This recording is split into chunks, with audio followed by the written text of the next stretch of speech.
Hey guys, this is the beginning of my pre-records for the summer, even though I've still got a live episode on Tuesday, May 7th. It is, I think it's Friday, was it May 4th? May 3rd. Anyways, I'm going to talk about my Mount Rushmore quarterbacks. I'm getting so much flack, and this is a total debate. It's totally up for debate. This is just your opinion. But I'm going to give you guys my Mount Rushmore. I'm going to give some honorable mentions, guys that didn't make the list. And also, if you like this content, please subscribe to the Fun Football Podcast. My name is Isaac. I'd love to hit 400 by the end of the month. It would be amazing. I'm trying to trek to 1,000 as fast as I can. If you guys like the content, leave some comments and subscribe and share with your friends. Please. Thank you. But all right, let's get to it. So there are three Packer greats that are definitely, they're all top 20. Bart Starr, Brett Favre, Aaron Rodgers get honorable mention, but they didn't make the cut, unfortunately. Johnny Unitas, great. You could give me some old guys, Y.A. Tittle. You can give me Warren Moon. You could give me Russell Wilson, although he's probably a little further down. Drew Brees, great. So many amazing quarterbacks. I'm forgetting so many. There's so many quarterbacks, and it's so tough. Like, the Steelers, you got Ben Roethlisberger. He was amazing. You've got Terry Bradshaw. He won 4 rings. He's not going to make my cut. You've got so many guys. Frank Tarkenton, Roger Staubach, he's getting close. Roger Staubach almost made the cut. He's the best Cowboys quarterback of all time. Aikman and Romo, don't sniff him. I'm sorry. Roger Staubach is the best Cowboys. I think I'm going to actually go through and do lists like by the team through the summer. I think that'd be so much fun. Little short videos. I think it'd be so cool to go through. The Packers list would be great, but the Bears, Cowboys, so many some of the teams haven't had great quarterbacks. Some have. The Bears haven't. The Cowboys have. Packers have. I think it'd be fun. But let's get to this Mount Rushmore. Mount Rushmore can only have 4. And there are some current guys on there. And I've heard on X or Twitter, there's some guys before 1980. I get it. But my top 4 are, I'll go from 4 down. Number 4. The 4th best quarterback on my list right now of all time, and it was really tough. There was some guys super close. Peyton Manning and Roger Staubach probably are my next 2. I'm gonna dig deep on some research and some tape. But at number 4, I had to go John Elway because he carried teams to the AFC title game and the Super Bowl through the 80s and early 90s that didn't belong, and he carried them there. And then he got those 2 rings late, and he made crucial plays late in his career that guys at his age, with all the wear and tear he had through the 80s when the game was more physical, that had no business doing. The helicopter play and that 98 Super Bowl was special, and to win 2 and go out on top the way he did. Yeah, he had a stronger running game and stronger coach, but they wouldn't have won those 2 without him, and they never would have been, the Broncos wouldn't have been remotely relevant without him. And you could say that about a lot of guys. Like Dan Marino was special, but I got to have a separator here. And I would say the 3 next guys probably are in whatever order: Peyton, Staubach, and Dan Marino. And then you can start talking to me about the Packers guys. And I'm a Packers fan, but I'm going to be unbiased here. Number 4 has got to be John Elway. He was stupid, good. This isn't just for my late aunt, who was a Broncos fan. I think he was the 4th best quarterback. And it's tough, but he was just ridiculous. He used his legs, his cannon arm. The guy was just such a special leader, and I got to give it to him at number 4.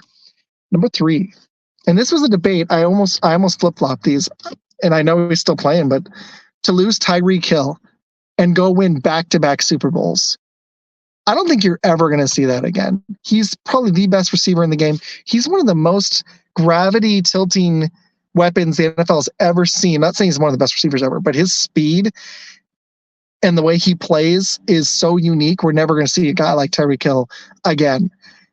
And they lost him and won back-to-back. That's just stupid.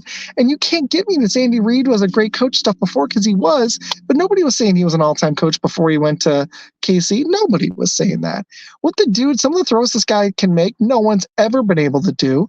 The way he uses his legs, it's kind of Jordan-esque. I've heard this on talk radio. There's an inevitability to him, it feels like recently. Like you just watching that, all those playoff games, like the Buffalo game, this last playoff run. Buffalo's a better team. They should have probably won. But Mahomes and Andy Reid were the difference. The Baltimore game, Baltimore's definitely had more talent. They just weren't. They were a more talented team. But the Chiefs were more disciplined. They played good enough D, and Mahomes made just enough plays. The Super Bowl, he didn't make a lot of plays early, but his D kept him in it, and he made plays with his legs when he needed to late. The dude is just ridiculous. I know he's still playing. People are going to give me that crap. I don't care. The dude's third. He's got to be. He's won 3 already. He's not even 30. He's only 28 years old. He's third. I don't want to hear finish your career stuff. If he ended his career right now, he'd be a top 5 quarterback all time. And my position is third. It's my list. Deal with it. Number 3. It's my opinion. I honestly almost pushed him to 2, even though Montana's won 4 rings. I think he's going to surpass Montana. I really do. I think he's the only guy in the league right now, unless one of these rookies ends up being great. And there's some, I think, Stroud and Love are going to have awesome careers. There's some young guys that are going to be great. Hopefully Caleb's good. There's some other guys, Burrow, if he can stay healthy. Maybe Josh Allen pushes through, but there's a bunch of quarterbacks in the league right now. No one is going to get close to touching Brady except for Mahomes. And that 7 rings and what Brady did, he's 1 on my list. So if you can't guess it, I got Montana 2, 4 rings, the way he was just cool under pressure. Just stupid. The guy, he defined clutch in a way for the modern quarterback. He did.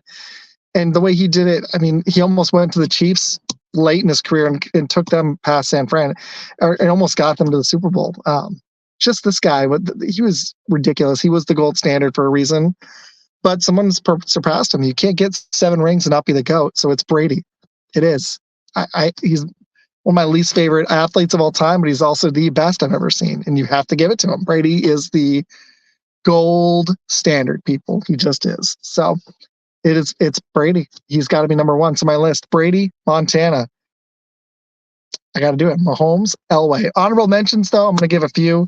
The next probably, and I won't do a top 10 list, but my next few quarterbacks would be, in no particular order, I'm going to list them, but Peyton Manning, but obviously he's got to be up there. Roger Staubach, Dan Marino. Drew Brees deserves a mention. I don't think he's quite on that list, though. I just don't. You got to start talking about Terry Bradshaw, but not quite. He just wasn't on that list. But Bart Starr deserves a mention. Brett Favre deserves a mention. Aaron Rodgers deserves a mention. Like I already mentioned Roger Staubach, but there's some other guys that were just so freaking good. Warren Moon's further down, but he deserves to be up there. Jim Kelly got him 4 straight Super Bowls. You got to talk about his name, but they're a little bit further down the list. And, I don't really want to hear about Aikman. I think he kind of rode the Cowboys team, but he did win 3 rings. It's not just about rings. But you can start talking to me about Johnny Unitas. He might even crack the top 10. So I'm going to do a full top 10 list. I want to see what y'all think of this Mount Rushmore. I'm going to do a Mount Rushmore running backs, receivers. Stir some controversy. But I had a really cool guest on Blitz last night. You guys should check him out. Dennis Cochran Band. Awesome. Trailer Park Country, their single Tailgate Crazy, and they performed a new single with us. I'm going to let you go watch that episode. It's on my YouTube, and it's on all over Facebook and Twitter, and I've tagged them on Facebook, and I uploaded TikTok this morning, so go check them out. I've got one last special episode. I'm gonna spoil the surprise today. I've got Brady from Green Bay Packer Nation. Awesome, huge guest coming on Tuesday night, 9 p.m. Eastern. That is my last live episode of Fun Football Podcast till August. I'll have some pre-records for you guys, but that's my last live show. And I'll have some shorts through the rest of a lot of the rest of May, and then I'll be taking a hiatus through summer. There'll be weekly stuff on the YouTube. So please go subscribe. I want to continue to grow this channel, and I'm having a blast talking to you guys. And I just want to say thank you for this season. This was really cool. The growth the channel has shown, and the community that I've met, and the support I've gotten from family and friends has meant everything. Kind of reflecting back on it now, it's been about 8 months, and I just want to say thank you. So thank you, everybody. You guys rock.